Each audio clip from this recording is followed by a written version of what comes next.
É pena que o pessoal das escolas agora acabou saindo, porque eu queria até me referir um pouco a eles.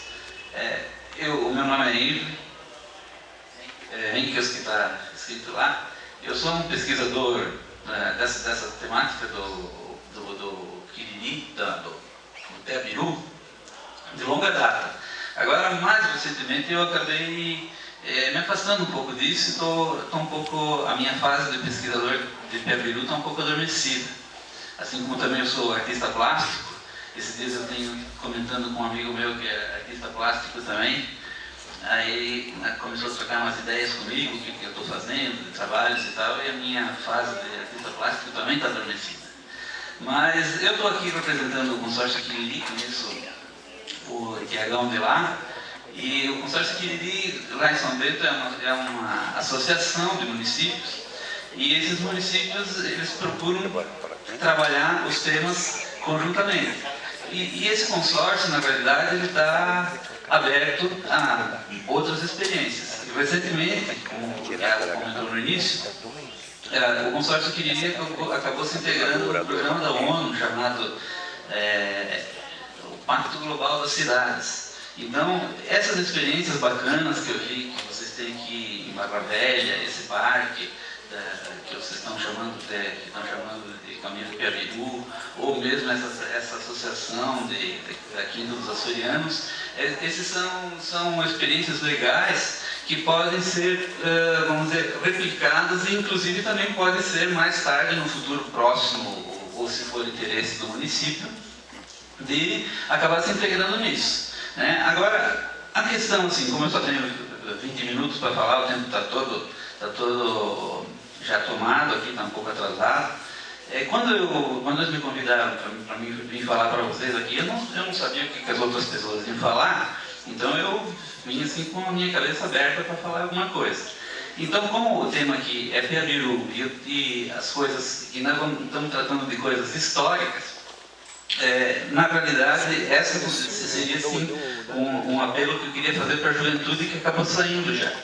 Porque, na verdade, a história funciona assim. Nós estamos em cima como se a gente estivesse em cima de uma carreta, e essa carreta, a roda dela é um carretel.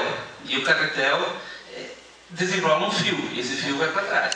E esse fio vem ser a história. Daí, às vezes as pessoas me dizem assim, não, mas a história é um negócio que não serve para nada, por que eu quero saber história? Isso não serve. Não, obviamente que a história é importante para nós nos entendermos mesmo. Então a gente precisa olhar para trás para tentar ver o que aconteceu lá e a gente conseguir se situar no contexto, o que acontece e o que não acontece. E aí entra essa questão assim. Conforme a gente vai olhando para trás, nesse fio que se desenrolou, existem algumas confusões no caminho. Então, no primeiro momento, quando a gente olha esse fio desenrolado assim, muito próximo da gente, a gente não consegue entender o que está acontecendo, porque existe muito ruído, muita confusão. Um exemplo, por exemplo, o que aconteceu em 2013 ou agora em 2014 nas eleições e tal aqui no Brasil. Então a confusão, tem tanto ruído, tanta confusão, que a gente não consegue montar um quadro bom do que realmente aconteceu ali.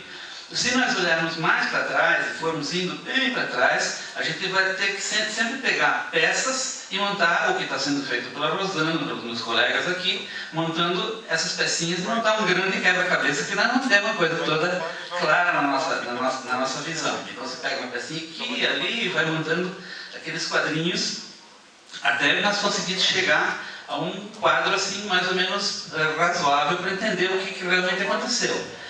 Existem algumas ferramentas nesse caminho. Então, que ferramentas são essas? São documentos, são mapas.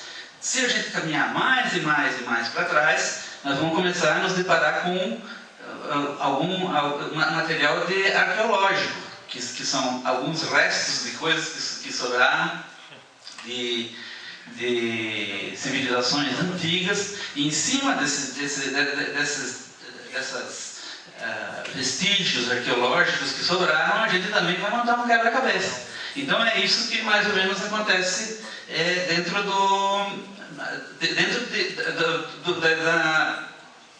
da ciência da história.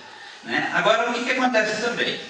Acontece que muitas vezes a gente acaba se baseando em cima dentro da história, acaba se baseando em cima de relatos de outros.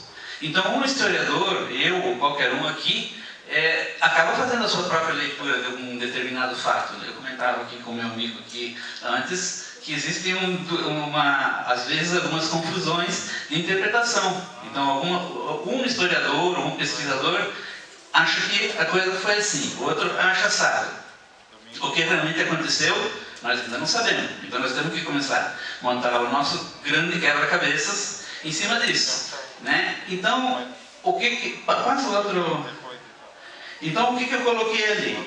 Na verdade, isso aí é um mapazinho. Esse mapa está na minha página na internet já desde 2005, talvez, ou 2003.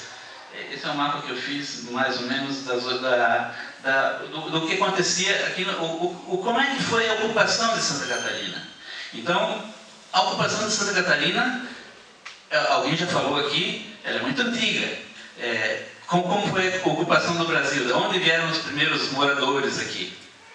Então, para a gente ir para trás, a gente tem que ir lá atrás, na parte inicial daquele fiozinho que desenrolou do carretal, da carretinha que nós estamos em cima, lá nós só temos ferramentas arqueológicas, né? Então, nesse mapa ali, mostra alguns indícios do que nós temos de coisa antiga. Então, eu coloquei ali alguns sítios, umbus. O que é um umbu? Umbu é uma tradição, é um povo que existia muito antigamente, há uns, sei lá, isso foi datado, mas agora me foge, mas alguma coisa de uns 5, 6, 7 mil anos atrás, e eles deixaram muitas ferramentas. E aqui no estado de Santa Catarina tem muitos sítios que têm ferramentas líticas, de pedra, desses povos.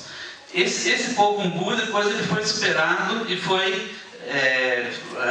outra cultura acabou ocupando a área deles, que basicamente foram os guaranis. Mas desses sítios eu coloquei ali no mapa. Aí nós temos uma outra tradição, que é uma tradição que me interessa bastante, que tem na minha região, que é uma tradição de um outro povo, que alguns pesquisadores acham que foram os precursores dos Xoclens, ou que a gente chamava antigamente de botocudos, que é um povo que tinha uma característica de trabalhar muito com movimentação de terra. Eles faziam cavernas, as casas deles eram parcialmente escavadas. Essa tradição arqueológica é chamada de tradição taquara. Então essa tem ali também. E daí depois eu coloquei, lá na parte do litoral de Santa Catarina, tem os sambaquianos, né, que é o povo do Sambaqui, que tinha aqui também, em Barra Velha. E o povo do Sambaqui, depois, mais tarde, ele foi suplantado culturalmente, ou de uma forma ou de outra, pelos povos Guarani, que são os carijós, que também já foi tratado aqui. E, por último, a última grande cultura que houve por aqui, que eram justamente os botocudos, que a gente chama hoje de Xoclen, que estão naquilo lá. Mas isso já vamos passar rápido, já passa para o outro slide. Esse aqui eu não vou tratar, porque esse aqui são os caminhos do século XVII, também já foi tratado aqui, o caminho do mar e tal. Vamos para dentro, vamos para o outro. Esse também não, para nós ganhar tempo, vamos ver aqui, a Barra do Itapucu. Então, uma das ferramentas que a gente tem para entender as coisas que aconteceram em outras épocas é justamente alguns registros cartográficos.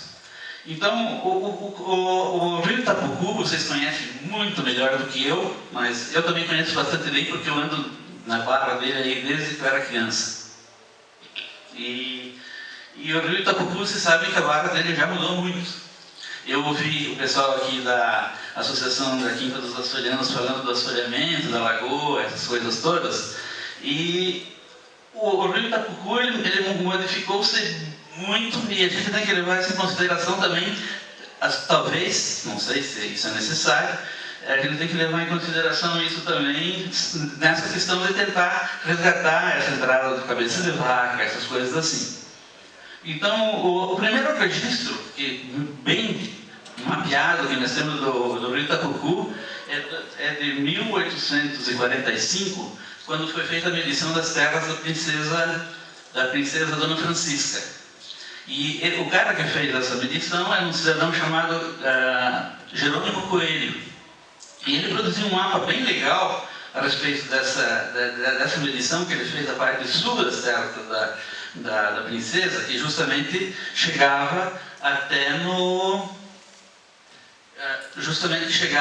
rio Itapucu. Então, as terras da princesa Dona Francisca, que foram dadas em dote quando ela casou com o príncipe de Joinville, quando foi feita essa medição, era o rio Itapucu. E o Jerônimo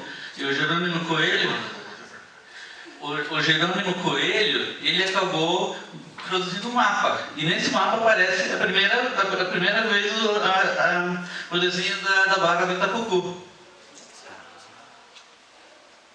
Esse mapa tem no Arquivo Histórico de Joinville. Esse mapa do Jerônimo Coelho está no Arquivo Histórico de Joinville. Bom, o que aconteceu? O rio Itapucu, ele era, no início, como ele está na primeira figura lá. Esse é um desenho que eu fiz a lápis, que eu só reproduzi também já faz muito tempo, 2004, 2005, sei lá. Em 2008, em 1900... Funcionando aqui? Bom, vai estar melhor. Só desculpe interromper, só para ilustrar a sua fala, na verdade o rio Itapucu, ele já desembocou nas imediações da Praia Central de Barra Velha. Essa antiga barra sofreu um processo de assoreamento, né? E por conta disso, o nome da nossa cidade, Barra Velha, né? E ao longo de séculos ela vem sempre fechando e rompendo sempre ao norte, né? E hoje ela se encontra, acho que a 5 quilômetros do centro da cidade. Exatamente. Então, só para nós já terminar essa arranca toda aqui, na verdade em 1981, eu desci esse rio. Eu tenho uma folia de fazer as coisas, as minhas pesquisas, eu gosto de visitar isso sempre louco. Tanto que quando eu estava pesquisando o Piabiru e tal, eu também, como a Rosana, eu também fui para a Bolívia, em 1999. E eu fui em outros lugares, a minha linha de pesquisa era outra, era diferente. Mas aí, o rio Itapucu, em 81, nós descemos ele de caiaque, a primeira vez. E em 85, 4 anos depois, eu desci ele de novo. O que aconteceu nesse interregno entre 1971 e 1975? O rio foi retificado. E quando o rio foi retificado, a barra aqui embaixo mudou. Mais tarde, conforme os anos foram passando, a barra começou a caminhar para o norte de novo. A tendência dela é sempre caminhar para o norte. Todo o movimento de barra, né, no hemisfério sul, é para o norte. Quando fecha, a tendência é romper para o norte, né? Sim, E no hemisfério norte é o contrário, né? claro. Todo movimento de barra, quando fecha, a tendência é abrir para o sul. Isso é por conta das forças de Coriolis. Exatamente. Então, na verdade, por que eu fiz essa conversa toda com vocês aqui? Eu só quis ilustrar que, na verdade, a gente se baseia, às vezes, em referências geográficas que elas mudam com o tempo. Né? Existe um caso muito complicado e, na verdade, essas referências geográficas hoje, como o pessoal aqui da Associação da Quinta dos Açorianos tem essa preocupação com o assoreamento da lagoa, essas, como agora vou voltar lá no consórcio Quiriri, que era o início da nossa conversa aqui. O consórcio Quiriri ele foi muito tempo um consórcio ambiental, tratava de problemas ambientais. Então, na verdade, essas modificações geográficas que nós temos mesmo de mapas, ou até referências, às vezes, históricas em livros e tal, a gente tem que imaginar que, talvez na época que os fatos se deram, essa situação fosse outra, e era diferente. Né? Então, existe, vamos dizer, essas modificações, normalmente hoje elas se dão numa velocidade enorme, por conta das interferências antrópicas das pessoas, da urbanização, das movimentações de terra, dos assoreamentos que dá nos corpos hídricos, nos rios e tal. Normalmente é da ocupação desordenada das cidades que acaba causando esses problemas. Né? E que mais? Um dos problemas grandes que eu tinha também, que você pode passar o outro que mostra bem isso que eu estou falando aqui agora é justamente a Barra do Sul, que é a barra lá em cima, na outra ponta, né? Que também a primeira vez foi mapeada pelo Jerônimo Coelho em 1845, antes das terras serem entregues para o príncipe de Joinville como presente de casamento com a princesa Dona Francisca, irmã do imperador. Passa o outro slide lá. Volta naquele anterior. Essa aí é uma figura que mostra como a Barra do Sul, que é ao norte da Barra Velha aqui, como ela se modificou. Então tem as 4 cores ali, como ela se modificou nos anos. Daí a figura seguinte, fecha lá. A figura seguinte mostra, ó, em 1869 foi produzido o mapa, finalmente. Você vê como as coisas eram antigamente. O Jerônimo Coelho ele fez medição em 1845. E o mapa só saiu em 1869, tá? Com aquela figura lá em cima. Tanto que a barra ali ela era aberta e os navios entravam para o Porto de São Francisco por ali. E tinha alguns navios que vinham ali de Florianópolis e entravam por ali. Em 1967, no mapa do Exército dos Estados Unidos, tem aquela segunda configuração ali. Em 2005, tem a última configuração de baixo. E, por último, aquela foto que tem ao lado aí é uma foto de satélite de 2010. Então, o que eu quis ilustrar com isso para vocês, falando um pouco da questão ambiental e um pouco da questão histórica, é que às vezes, não viu que se desenrolou lá atrás, a gente tem que levar em consideração também essas modificações, até às vezes de posição e tal. Então, como o tempo está bastante curto, eu agradeço a atenção de vocês e damos por encerrado.